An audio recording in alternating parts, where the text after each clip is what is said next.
Hi, this is MD Alam before you, and you are watching my YouTube channel English by MD Alam. So, today's topic is very important, and that is my mind goes blank when I speak English. Actually, I got lots of comment from the viewers that the people said that when we speak English, we can get our mind blank and something we can't get the word to speak the next.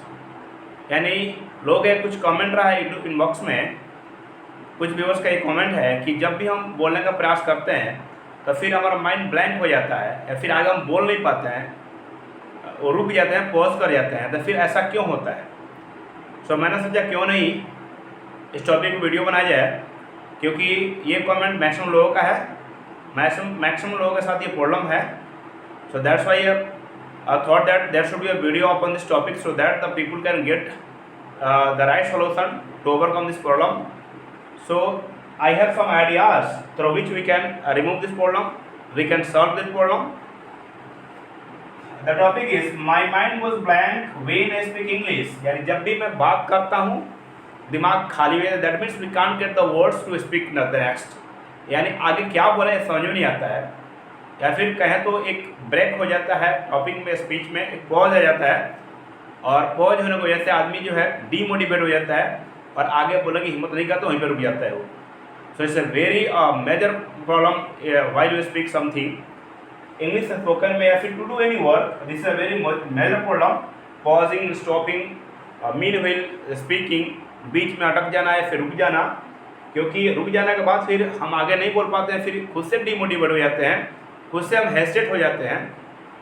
So I have some ideas, I have taken some points, there are 10 points through which we can try to solve such a problems here. Actually this problem happens with the new speaker, the person who have just started to speak English, so they can face such a problems because they have lack of practice. Actually ये समस्या खास करके जो नए speakers हैं, जो learners, उनके साथ होता है, क्योंकि उनके पास प्रैक्टिस कमी है। That's why they can face such problems here. इसलिए वे ऐसे समस्या से जूझ सकते हैं, ऐसे समस्या का वो सामना कर सकते हैं। So we have 10 points here and let's see one by one. The first point is practice more and more. The first point is practice more and more. ज़्यादा से ज़्यादा हम प्रैक्टिस करें। We know practice makes a man perfect. To do any work, if you want to be perfect in that work, we should practice more and more. If you're going to speak something, if you are trying to learn something, we have to practice more and more. मैंने पहले video में बताया था कि whenever we are going to start to speak something, to speak any language, any new language, so there are some vocal organs in our mouth which can act to speak, which can help to pronunciate that words. जब भी हम कोई नया language use करते हैं, बोलते हैं, और वोकल ऑर्गन्स में जो ऑर्गन्स हैं वो किसी पार्टिकुलर लैंग्वेज में वो स्मूथ हुए हैं, जैसे mother tongue we can say, जो हमारे देसी लैंग्वेज है उसमें वो स्मूथ हुए हैं, लेकिन नए लैंग्वेज के साथ वो एडजस्ट नहीं हो पाए हैं। तो जब भी कोई नया लैंग्वेज आता है फिर या फिर नया कोई वर्ड आता है बोलने के लिए, अब उसमें वो लूज हुए नहीं है, तो they can get some problems to speak, to lose their activity. तो लूज होने में जो टाइम लगता है, इसकी वजह से हम पॉजिंग, हमारे स्पीकिंग में पॉजिंग आ जाती है या फिर बीच में बोलना रुक जाते हैं, इसकी वजह से होता है। इसका उपाय ये है कि हम ज़्यादा से ज़्यादा प्रैक्टिस करेंगे। जितना ज़्यादा प्रैक्टिस करेंगे, ये माउथ में जो वोकल ऑर्गन्स है, जैसे लिप्स है, टोंग है, थ्रोट्स है, ये सब एक्सरसाइज करते हैं और ये फ्री होते हैं। जब ये फ्री होंगे तो definitely we can speak very fast, तो फिर तेज़ी से बोल पाएंगे। फ्री होने के लिए हम प्रैक्टिस ज़्यादा से ज़्यादा करेंगे, क्योंकि practice makes a man perfect. Practice ऐसा चीज़ है आदमी को निपुण बनाता है। To do any work, I am not talking about to speak English only. If are going to do any work at first time, definitely you can get some lots of problem, but you continue to practice, so definitely you can get that problem solve and you can get the work very easy. किसी भी काम को हम practice जब लाएंगे उसको, तो वो काम अपने आप ईजी हो जाएगा, डिफिकल्ट से आसान बन जाएगा। सो इस तरह से हम प्रैक्टिस ज़्यादा से ज़्यादा करेंगे। Second is face the new situation more and more. Real में होता क्या है कि हम पुराने सिचुएशन में एडजस्ट कर जाते हैं, जब भी कोई नया सिचुएशन आता है तो उसमें हम एडजस्ट नहीं हो पाते हैं, फिर it will take some time, इसमें समय लगता है। So try to face new situation, हम पुराने सिचुएशन से निकल कर नए सिचुएशन को फेस करना ज़्यादा पसंद करेंगे। For example we can talk with our friends also, friend circle में बात कर लेंगे, लेकिन जब भी कोई नया आदमी होगा उससे हम बात कर नहीं पाते हैं या फिर बात करने में हेजिटेट करते हैं। तो फिर ऐसा हम क्यों नहीं करेंगे, मैक्सिमम नए लोगों से बात करेंगे। जिनसे हम बात कर रहे हैं जनरली हमेशा उनसे बात हो ही पा रही है, लेकिन नए लोगों से ज़्यादा हम बात करेंगे ताकि we can get hesitation remove and we can practice more and more. तो नए सिचुएशन में ज़्यादा फेस करेंगे, नए लोगों से ज़्यादा बात करेंगे ताकि हेजिटेशन जो है वो जल्दी रिमूव हो। Third one is speak in front of the mirror, mirror के सामने खड़ा होकर बोलना। It's a very good tips to improve our English spoken for the speakers, new speakers. Starting में whenever you are going to start to speak English, so this is the best way to improve yourself. जैसे कोई साथ में बोलने वाला नहीं है घर पे, we are alone at our house, so we can talk in front of mirror by standing there. तो मिरर के सामने खड़ा होकर हम खुद बोल सकते हैं और खुद को वाच कर सकते हैं कि किस तरीके से हम बोल पा रहे हैं, and we can try to improve the way which you are speaking, और उसको हम इम्प्रूव करने का कोशिश करेंगे। So this is the very good solution to improve our self. The fourth one is record talking of your self and listen it carefully. Nowadays this is the mobile era and everyone has mobile phone। आज जो है सबके पास mobile phone है, android phone है। So we can record our talking, हम किसी topic पे बात करेंगे या फिर बोलेंगे और उसको खुद से रिकॉर्ड करेंगे मोबाइल में, and then after we can listen carefully. उसके बाद हम उसको ध्यानपूर्वक सुनेंगे and try to find out the fault and try to find out the mistake in your talking, and after that you can try to improve that. उसको हम सुनेंगे और उसमें कहाँ गलती हुई है, किस वर्ड को कैसे बोले हैं या फिर कहाँ पे ग्रामेटिकल मिस्टेक है, उसको फाइंड आउट करेंगे और फिर उसको इम्प्रूव करने का कोशिश करेंगे। So I think this is a very good way so that we can improve our English spoken here.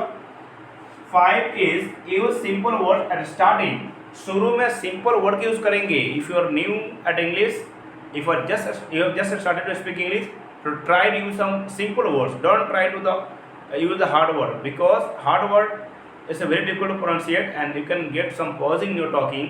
so try to speak some simple words। simple word बोलेंगे तो ज़्यादा हम बोल पाएंगे, और difficult word यूज़ करेंगे फिर 2-4 बोल के फिर स्टॉप कर जाएंगे, फिर वो pausing वाली बात आ जाएगी। so try to speak simple words so that we can speak more and more। next one is try to write something about anything, लिखने का प्रयास करेंगे। suppose you see something and you are going somewhere, so you can write to see anything। हम किसी चीज़ को देखते हैं उसको हम लिखने का प्रयास करेंगे। जैसे राइटिंग की हैबिट डालेंगे, राइटिंग से क्या होगा, हमारा स्पीकिंग पावर डेवलप करेगा, थिंकिंग पावर डेवलप करेगा। So this is the best way to speak very fast and frequently. 7 is try to speak about anything randomly, हम किसी चीज़ के बारे में without any planning we try to speak. जैसे कोई चीज़ हमने देखा उसके बारे में कुछ बोलने का प्रयास करेंगे, कुछ सेंटेंस खुद से बनाएंगे, मन में सेंटेंस बना लेंगे या फिर धीरे धीरे बोल कर उसको सेंटेंस बना लेंगे randomly, without any planning, without any pre plan. बगैर प्लानिंग के किसी नए टॉपिक पर रैंडमली बोलने का प्रयास करेंगे। इससे क्या होगा, रटने की आदत नहीं पड़ेगी, हम रैंडमली किसी टॉपिक पर कुछ तो जरूर बोलेंगे, आज 2 बोले, कल 4 सेंटेंस बोलेंगे। इस तरह से we can improve, we can have lots of words power and we can have practice to speak over any topic। next is talk to the senior, try to talk to the senior। Generally ऐसा होता है कि junior से हम बात कर लेते हैं, but it's very difficult to talk to the senior. लेकिन जो सीनियर हैं या फिर जो ज़्यादा अच्छा जानते हैं, इंग्लिश अच्छा बोलते हैं, उनसे हम बात नहीं कर पाते, उनसे हम हेजिटेट होते हैं। तो try to speak to the senior, हम सीनियर से ही ज़्यादा बात करेंगे, जूनियर से ज़्यादा बात नहीं करेंगे। इस तरह से जो भी हमसे अच्छा ज़्यादा बोलते हैं या फिर जिनकी इंग्लिश हमसे अच्छी है उनसे हम ज़्यादा बात करेंगे एंड वॉच करेंगे फिर वो कैसे बोल रहे हैं, कैसे वर्ड का उच्चारण कैसे कर रहे हैं, उसको फॉलो करेंगे, उसको इमिटेट करेंगे। Next one is watch English video, watch English video. So this is mobile era and everyone has mobile phone, we can watch English video, we can watch English speech। English speech को हम सुनेंगे या फिर देखेंगे and try to imitate good English speaker, किसी अच्छे English speaker का imitation करेंगे और उसी वे में बोलने का प्रयास करेंगे. So this is a very good solution to speak your self. And last one is come out from the comfort zone. This is a very important thing that comfort zone से बाहर आने का प्रयास करेंगे. जनरली होता है क्या है स्टार्टिंग में कि अपने फ्रेंड्स से हम बात कर लेते हैं टूटी फूटी भाषा में, बट जब भी कोई सीनियर आता है या फिर किसी और से बात करनी होती है या फिर किसी कॉल पे बात करनी होती है, so it's very difficult to talk there. So अपना जो कंफर्ट जोन जो बना हुआ है, जो हैबिचुअल जो एक्टिविटी है, उससे हम बाहर आएंगे और कुछ नए सिचुएशन में खुद को ढालेंगे, खुद को एडजस्ट करने का प्रयास करेंगे, क्योंकि लाइफ में नया ही नया मिलने वाला है. पुराना तो फिर जो चला गया वो तो चला गया. तो फिर खुद को जो है नए सिचुएशन में ढालने का प्रयास करेंगे, नए सिचुएशन में एडजस्ट करने का प्रयास करेंगे. We can try to adjust in the new situation and try to the senior, try the different type of person. हम डिफरेंट टाइप के लोगों से बात करेंगे. We can try to talk with the English man. We can try to the person of the South Indian, जिनकी English अच्छी है उनसे हम बात करेंगे, क्योंकि जिनकी इंग्लिश हमसे थोड़ी कमजोर है या फिर अच्छी नहीं है उनसे तो बात कर लेते इजीली. लेकिन जिनका इंग्लिश हमसे अच्छा है उनसे हम बात करने में हेजिटेट करते हैं. So we can try to speak to the senior. We can try to the person new person in new situation. So I think these are the some tips so that we can improve ourselves, and in this way if you follow these tips, so definitely we can't get our mind blank while you speak. So I think that if you practice, if you follow these tips, so definitely we can get fluency in your talking. So it's a very good thing for us. And if you are new at my video, at my channel, you can subscribe it, you can share if you like it. So it's a very good knowledge for you and you can share it more and more. So thank you. That's all. Bye.